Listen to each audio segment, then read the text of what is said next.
The stars looked different from the bridge of the U.S. Thunderchild.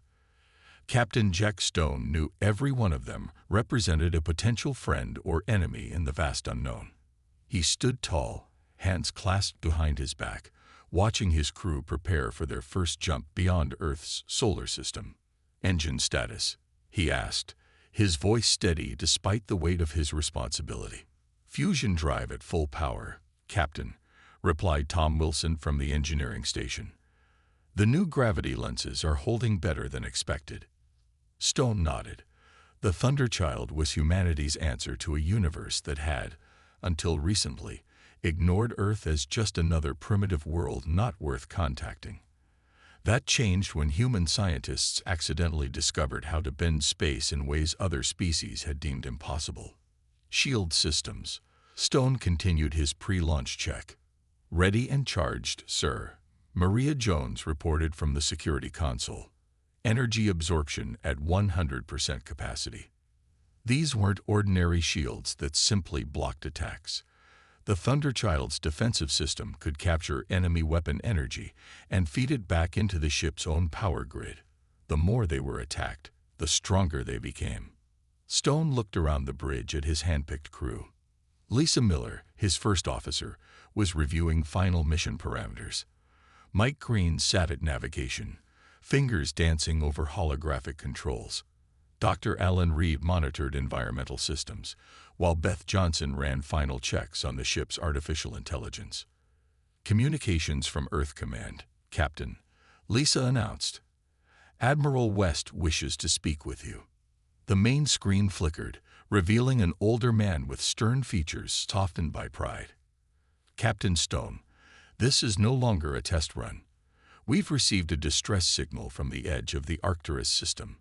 Unknown ship configuration, non-hostile signature." Stone straightened. "Sir, we haven't completed all launch protocols." "You're the only ship with the speed to reach them before their life support fails," West interrupted. "The diplomatic corps has been waiting for a chance to make peaceful first contact. This could be it." "Understood, sir. We'll launch immediately." After the Admiral signed off, Stone turned to his crew. "Change of plans. We have people to save." The tension on the bridge shifted from nervous anticipation to focused determination. This was why they had trained. This was why the Thunderchild existed. "Navigation.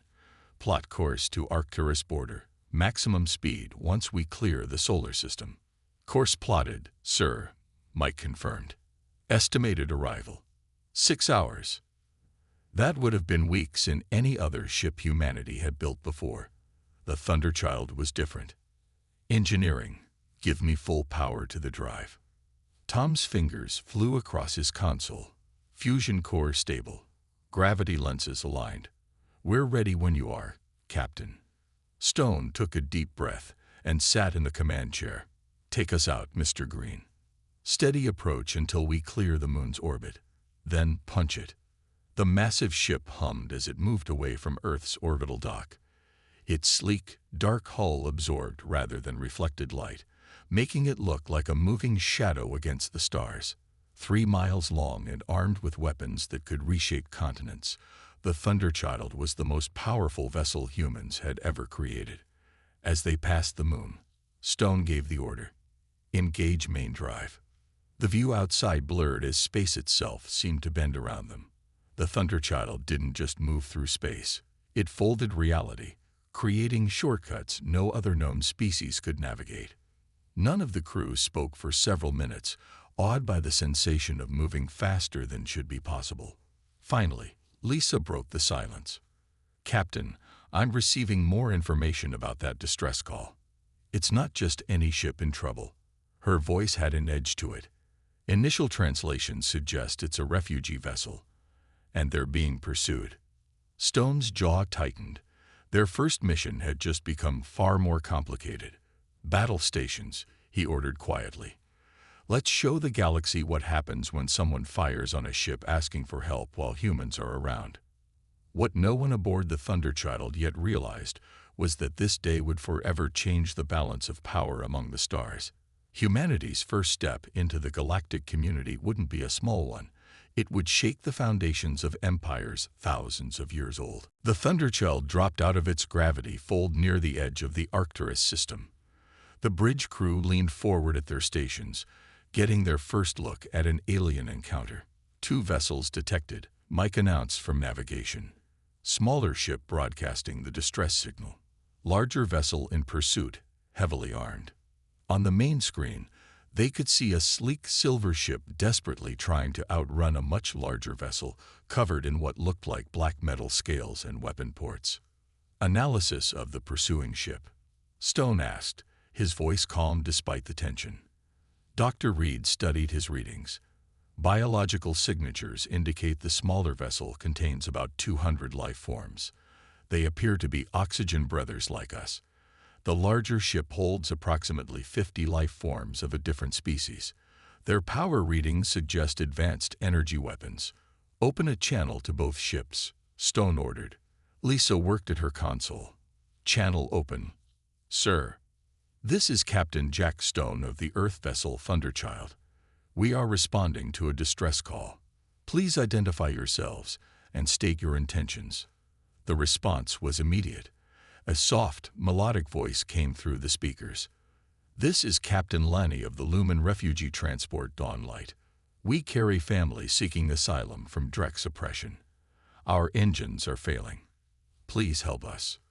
Before Stone could respond, a harsh, guttural voice cut in. This is Commander Grek of the Drex Empire Enforcement Cruiser Battlefang. The vessel we pursue contains criminals against the Empire. This is Drex business. Leave now, unknown ship, or be destroyed. Stone exchanged glances with Lisa. This was not how they had imagined first contact. Commander Grek, we cannot ignore a distress call. I propose we discuss this situation peacefully. The response was a bright flash of energy as the Drex ship fired a warning shot that passed just in front of the Thunderchild. Shields holding at 100%, Captain, Maria reported. Their weapon energy was absorbed and converted. Our power reserves just increased by 2%. Commander Greg's voice came through again, sounding confused. That was a warning shot, Earth vessel. Our scans indicate your ship has no proper defenses. Do not interfere with Empire business. Stone's expression hardened. Commander Grek, I will not ask again. Power down your weapons and prepare to discuss this peacefully. Humans do not give orders to the Drex Empire. The alien commander's voice rose in anger. You have been warned. The Drex cruiser fired again, this time directly at the Thunderchild. A brilliant beam of energy struck the human vessel square on, and simply disappeared into the hull. Direct hit, Captain, Maria reported calmly. Shields absorbed all energy. Power reserves now at 105% and climbing. Their weapons are actually making us stronger. Stone nodded. Tom, prepare a warning shot. Minimal power, target their weapon systems only. Tom calibrated the forward weapons array. Ready. Sir. Fire.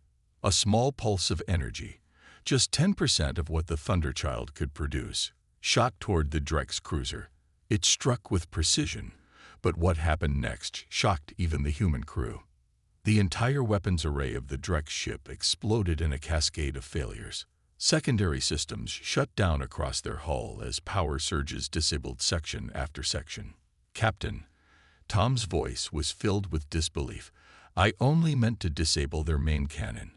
Our energy pulse must have overwhelmed their entire power grid.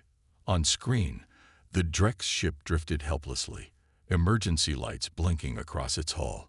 Commander Greg's voice, now much less confident, came through the speakers. What kind of weapons do you possess? This is impossible. Not weapons, Commander, Stone replied evenly. Just different technology. Now about those refugees. In the silence that followed, Lisa leaned closer to Stone. Sir, I'm detecting hundreds of transmissions suddenly bouncing between nearby star systems. News of this encounter is spreading. Stone sighed.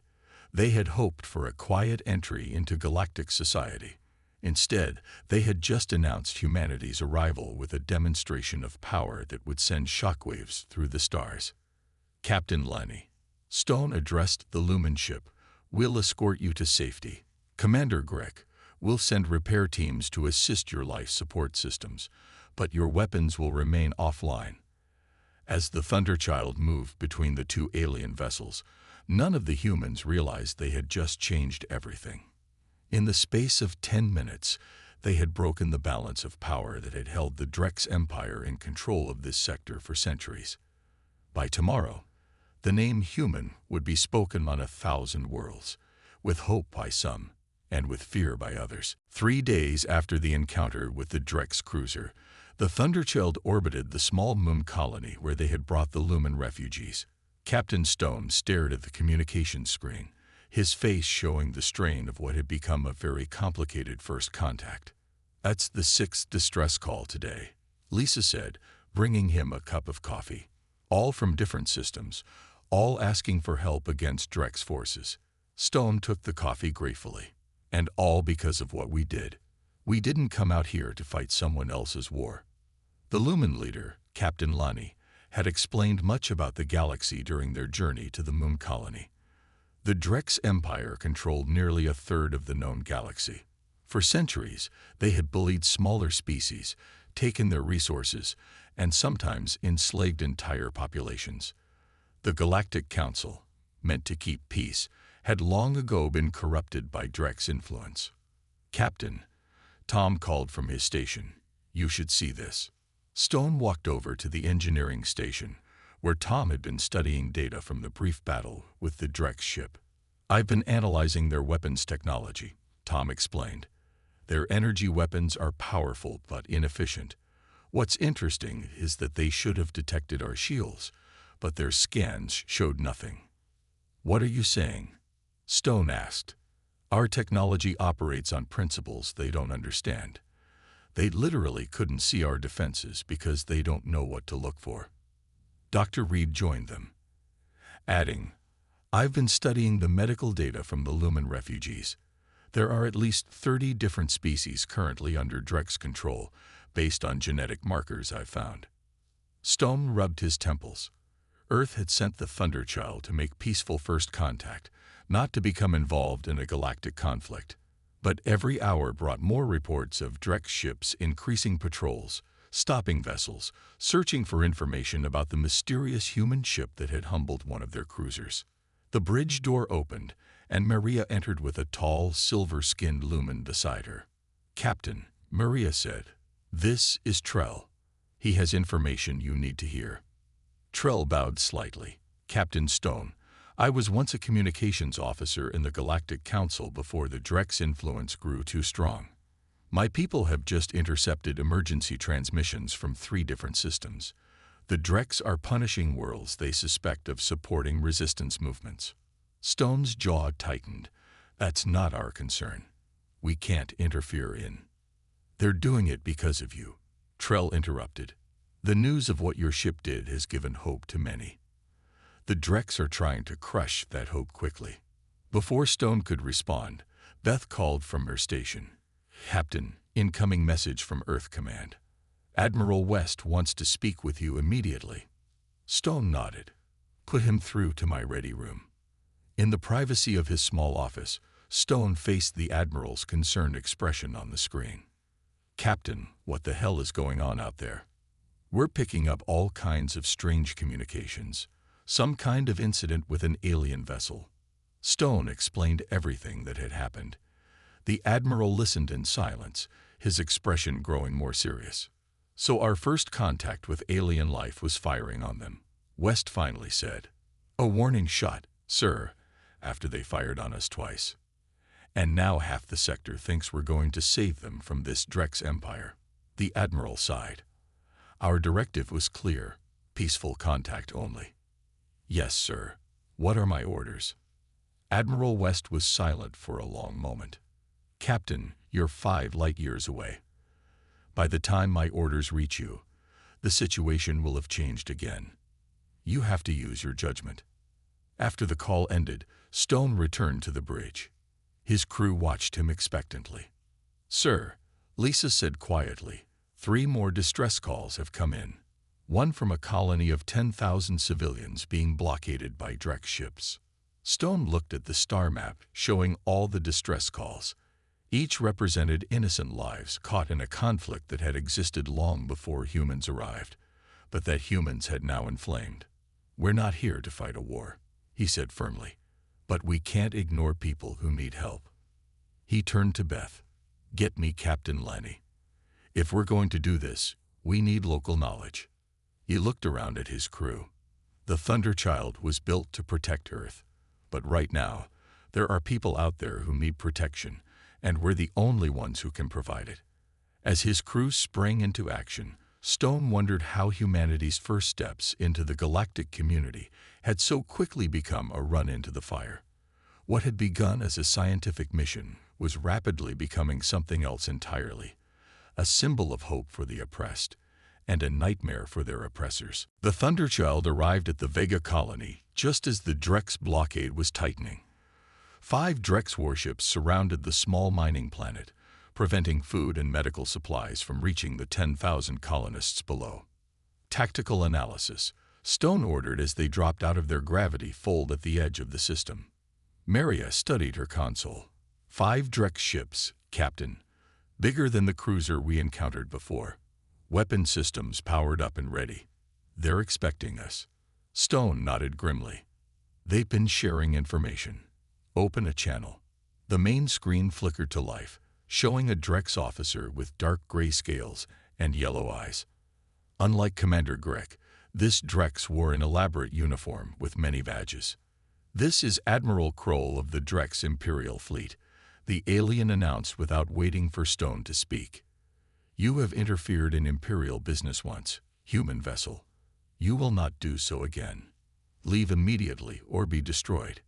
Stone remained calm. Admiral Kroll, I am Captain Stone of the Earth ship Thunderchild. You are blockading a civilian colony and causing unnecessary suffering. Remove your ships and allow supply vessels through. The Drex Admiral's mouth twisted in what might have been a smile. You surprised one ship, Captain. You face 5 now.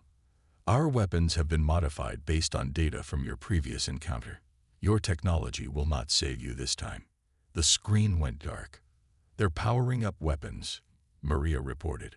All 5 ships preparing to fire. Tom looked up from his engineering station. Captain, they've adjusted their weapons to a different energy frequency. They're trying to find a way past our shields. Stone considered their options. The Thunderchild could likely defeat these 5 ships. But at what cost? Even if they won, the Drex would just send more ships, bigger ships, more ships. Sir, Lisa said urgently, I'm detecting another ship entering the system, not Drex design. On the screen, a sleek vessel with curved lines appeared at the far edge of the system. We're being hailed, Lisa said, sounding surprised. Put it through. A face appeared on screen, humanoid but clearly alien, with deep blue skin and silver eyes. Captain Stone, I am Council Member Varn of the Galactic Council. I have come to observe this conflict. The Drex have filed an official complaint against Earth for military aggression. Stone straightened. Council Member, the Drex are blockading the civilian colony. Varn's expression remained neutral. That is an internal Drex matter. Your interference has caused great concern among council members. I am here to witness and report. Before Stone could respond, Admiral Kroll reappeared on a split screen. Council member, you have arrived just in time to see the humans learn their place. We attack now. All 5 Drex ships fired simultaneously, their weapons converging on the Thunderchild in a devastating barrage that would have destroyed any normal vessel. But the Thunderchild was not normal. The human ship's shields glowed briefly as they absorbed the attack. Power readings spiked, then stabilized. Shields at 120%, Captain, Maria reported, unable to keep the satisfaction from her voice. Their modified weapons actually work better with our absorption technology. On screen, both Admiral Kroll and Council Member Varn stared in shock. Impossible, Kroll whispered. Stone turned to Tom. Is there a way to disable their ships without destroying them? Tom thought for a moment. We could release a controlled feedback pulse. It would overload their systems temporarily without causing permanent damage. Do it, Stone ordered.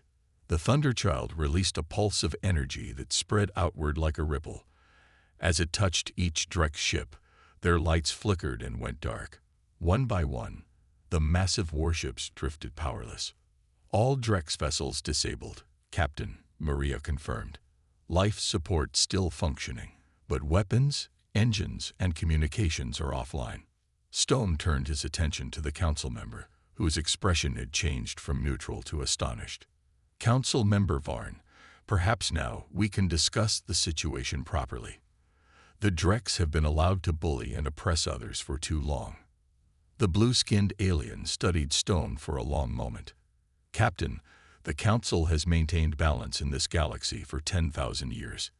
Your ship and its technology threaten that balance. Maybe that balance needed threatening, Stone replied quietly. When balance means the strong always win, and the weak always suffer, it's not balance at all. As supply ships began moving toward the colony, now free from the blockade, Stone knew they had crossed a line. The Thunderchild had not come to change the galaxy, but that's exactly what it was doing. Council member Varn's final words before ending the transmission echoed in Stone's mind. The Drex Emperor himself will come for you now, human, and he will bring the full might of his empire with him. News of the coming Drex Armada reached the Thunderchild 3 days later. The crew gathered in the briefing room, faces grim as they viewed the tactical display. 50 ships, Maria said, pointing to the red dots moving across the star map. Led by the Emperor's personal flagship, the World Breaker. It's 3 times larger than any vessel we've encountered so far. Stone looked around the table at his crew, now joined by Trell, their Lumen advisor. Options. Lisa spoke first. We could run. Head back to Earth. Bring reinforcements. Earth doesn't have reinforcements, Tom reminded her. The Thunderchild is a prototype. The next ship like ours won't be ready for at least a year. Mike studied the map. We could hide in the Lumen Nebula. The gas clouds would mask our signature, and the radiation would interfere with their sensors. Trell nodded. The nebula surrounds our homeworld. Many have tried to navigate it, but few succeed without detailed maps. Stone considered this. If we hide, the Drex will take their anger out on innocent worlds. They've already doubled their patrols in this sector. Dr. Reed had been quiet until now. Captain, I've been studying the biological data on the Drex. They're cold-blooded, not just in temperature but in outlook. They respect only strength. Beth tapped her console. I've analyzed their communication patterns. When they speak of the Emperor, there's almost a religious tone. He's more than a leader to them. He's a symbol. Stone leaned back, thinking. If the Drex respected only strength, and their Emperor was their symbol of power, we need to face them, he decided, not to destroy them, but to show them that their way isn't the only way. The crew looked at him with a mixture of surprise and concern. 50 ships against one, Lisa asked. Against the Thunderchild, Stone corrected. Tom, what's the status of that project you were working on? Tom's eyes lit up. The space-time disruption field. It's theoretical, Captain. I've run simulations, but we've never tested it. Now might be a good time. 3 days later, the Thunderchild waited at the edge of the Lumen Nebula. The swirling gases provided the perfect backdrop for what Stone hoped would be not a battle, but a demonstration. They're coming out of faster-than-light travel, Mike announced. All 50 ships in formation. The view screen showed a terrifying sight. 50 black vessels, shaped like predatory sea creatures from Earth's oceans, arranged in perfect battle formation. At their center, a massive ship that dwarfed all others, the World Breaker. We're being hailed, Lisa said. The face that appeared on screen made even Stone, trained to hide his reactions, blink in surprise. The Drex Emperor was larger than any Drex they had seen before, his scales a deep crimson, his eyes like molten gold. Human vessel. The Emperor's voice rumbled like distant thunder. You have disrupted the order of my empire. This ends today. Stone met the alien ruler's gaze. Emperor, we have no quarrel with your people, but we cannot stand by while the innocent suffer. Mercy is weakness. The Emperor replied, You will learn this before you die. The screen went dark. All Drex vessels locking weapons, Maria reported. They're targeting every part of our hull simultaneously. They're hoping to overwhelm our shields. Stone nodded. Tom, is the disruption field ready? Yes, sir, but I can't guarantee. Now, Tom. Tom pressed a sequence of controls. For a moment, nothing seemed to happen. Then, space itself appeared to ripple around the Thunderchild. The stars distorted as light bent in impossible ways. On the view screen, the Drex fleet suddenly seemed to slow down. Not their images, the ships themselves. Time around them was stretching, dilating, creating a bubble where seconds for the Drex became minutes for everyone else. It's working, Tom exclaimed. The field is creating a localized time dilation effect. The Emperor's flagship, caught at the center of the effect, appeared frozen in space. The surrounding ships continued their approach, but slowed, confused by what was happening to their leader. Now, Maria. Target their weapons systems only, and fire. The Thunderchild released precisely calibrated energy pulses, one after another. Each struck a Drex ship exactly where its main weapons control systems were located. In normal circumstances, the Drex would have had time to evade or adapt. But with the time disruption field in place, they seemed to be moving through thick syrup.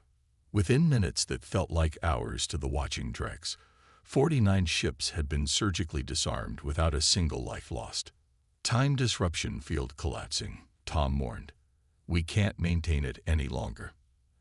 As the field dissolved, the world breaker remained caught in its own pocket of distorted time, not permanently damaged, but effectively removed from the battle. Stone opened a channel to the remaining Drex fleet. Your Emperor is safe, he told them. He will return to normal time in approximately 6 hours. This demonstration is over. Return to your territories and cease your oppression of other species. Next time, we won't be so careful. As the disabled Drex fleet drifted in confusion, the Thunderchild slipped into the nebula, leaving behind a legend that would echo across the stars for generations to come. The Grand Chamber of the Galactic Council stretched for nearly a mile, with 200 seats arranged in rising tiers. Representatives from every major species in the known galaxy sat in their designated areas, their voices creating a constant murmur that echoed around the vast room. Captain Stone and his senior crew stood in the center of the chamber, feeling small beneath the watchful eyes of 200 alien species. 6 weeks had passed since their encounter with the Drex Armada. 6 weeks of growing fame, or infamy, depending on who you asked, across the galaxy. Council Leader Exor, a tall being with crystalline skin that reflected the light in dazzling patterns, called for order. The chamber gradually fell silent. This emergency session of the Galactic Council is now in session, Kor announced, voice amplified to reach every corner of the chamber. We are here to address the matter of the Earth vessel Thunderchild and its actions within Council space. The Drex representative, a battle-scarred veteran named General Cragg, stood immediately. The humans have disrupted the balance of power that has maintained peace for thousands of years. Their ship must be surrendered to the Council for study and dismantling.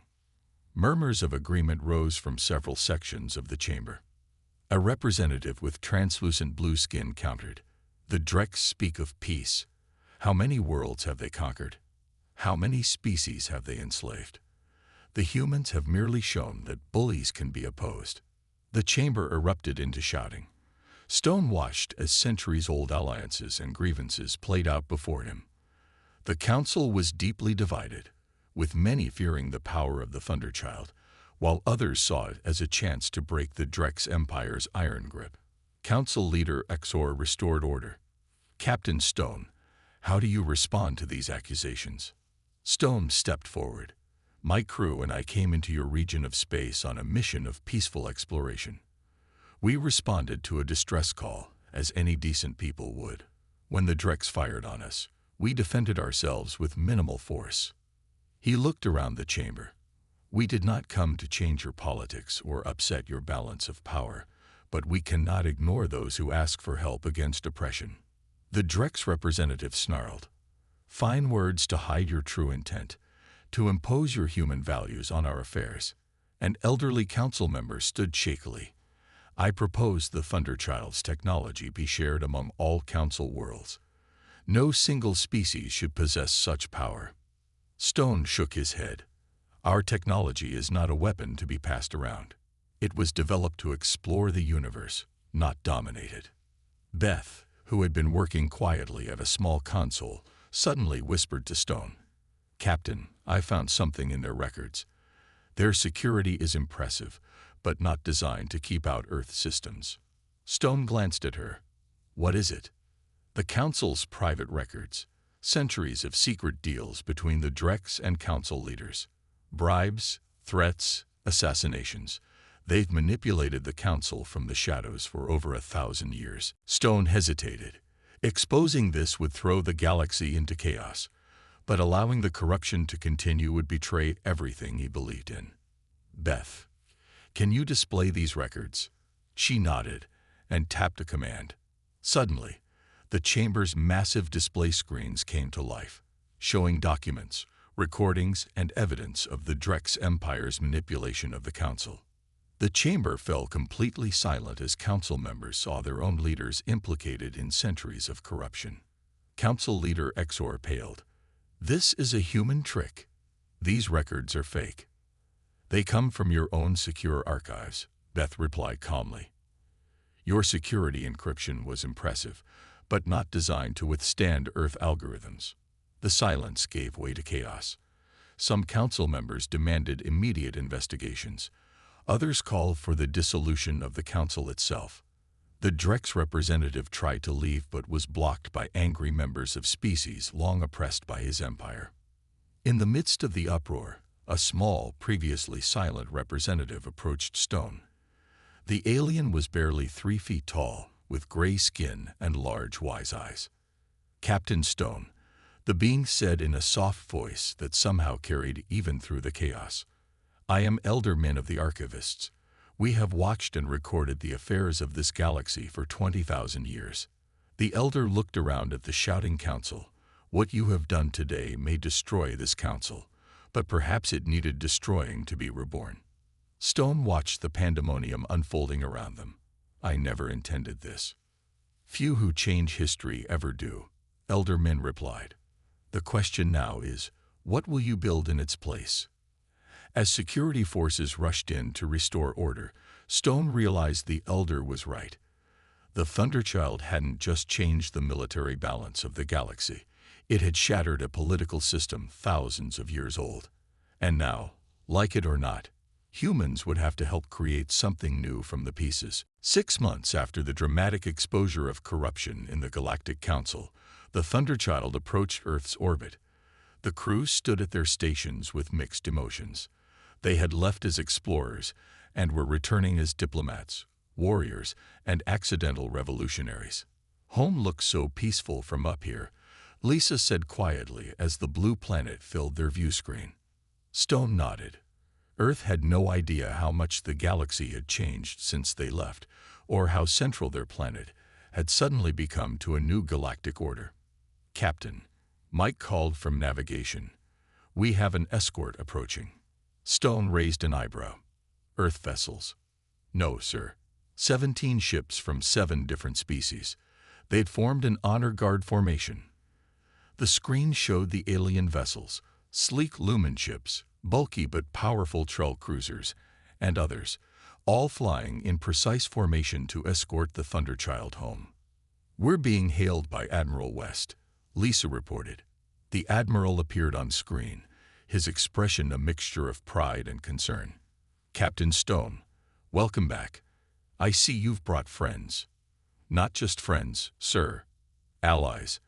There's been a change in the political situation out there." West sighed. So we gathered from the hundreds of diplomatic messages we've been receiving. Report to Earth Command as soon as you dock. The President is waiting. 3 hours later, Stone and his senior crew sat in Earth's largest conference room. The President, her cabinet, and the heads of all major Earth nations were present, along with Admiral West and the top brass of Earth Command. The President spoke first. Captain Stone, we've reviewed your reports. You were sent on a scientific mission. You've returned having disrupted a galactic government thousands of years old. Stone met her gaze steadily. Madam President, the Galactic Council was corrupt to its core. The Drex Empire had manipulated it for centuries while enslaving dozens of species. That may be true, but was it Earth's place to expose this? We're newcomers to the galactic stage. Before Stone could answer, the doors opened. Elder Min entered, accompanied by representatives from 12 alien species, including the subdued Drex diplomatic officer. Madam President, Elder Min said, bowing slightly, I apologize for interrupting, but time is short. The Transitional Council has reached a decision, and we wish to present it to you personally. The President gestured to empty seats. Please join us. Elder Min remained standing. For 20,000 years, my people have recorded the history of our galaxy.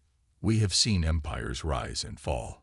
We have watched as the strong dominated the weak, time and again. The small alien looked at Captain Stone. Then came the Thunderchild. One ship that could not be dominated. One crew that would not be intimidated. The Drex diplomat spoke next, his voice carefully controlled. The Emperor has agreed to peace talks. Our empire cannot fight a war against technology we do not understand, but neither can we return to the old ways. Elder Min nodded. The old council is dissolved. A new alliance is forming, one based on mutual protection and cooperation rather than power and control. The President frowned. And where does Earth fit into this new alliance? That is why we are here, Elder Min explained. The Transitional Council proposes that Earth build more ships like the Thunderchild. Seeing the alarm on the faces of Earth's leaders, the Elder quickly continued, not for Earth alone. These ships would form the backbone of a peacekeeping force, with crews drawn from all Alliance species, humans included. No single world would control this fleet. Tom leaned forward. You want our technology. We want your help, corrected a tall Lumen representative. The Thunderchild is powerful not just because of its technology, but because of how you use that power. You could have conquered. Instead, you protected. Admiral West spoke up. You realize what you're asking. Our most advanced technology, shared with species we barely know. The Drex diplomat surprised everyone by answering. Yes, it requires trust. Something my people have not practiced enough. But the alternative is continued conflict that none can win. The President studied the aliens thoughtfully. This will require significant discussion. Of course, Elder Min agreed. But while you discuss, consider this. The galaxy has changed. Your ship changed it. Now you must decide what role Earth will play in what comes next. Later that evening, Stone stood alone in the observation lounge of the Thunderchild, watching shuttles arrive carrying the first mixed-species training cadets, volunteers who had learned to crew the next generation of Alliance vessels. He felt rather than heard someone approach. It was Lisa. Quite a view, she said, nodding toward Earth below and the stars beyond. Not what we expected when we first launched, is it? Stone shook his head. We thought we were just testing a new ship. Instead, we ended up reshaping the galaxy. Frightening responsibility. Yes, Stone agreed, but also a tremendous opportunity. As they watched, more shuttles arrived, bringing beings from dozens of worlds who had once been enemies. Now they would train together, work together, and perhaps build something lasting from the chaos the Thunderchild had inadvertently created. The ship that was too overpowered for the galaxy to handle, Lisa said with a small smile. Or maybe, Stone replied, watching the diverse aliens disembark, exactly what the galaxy needed to handle its problems.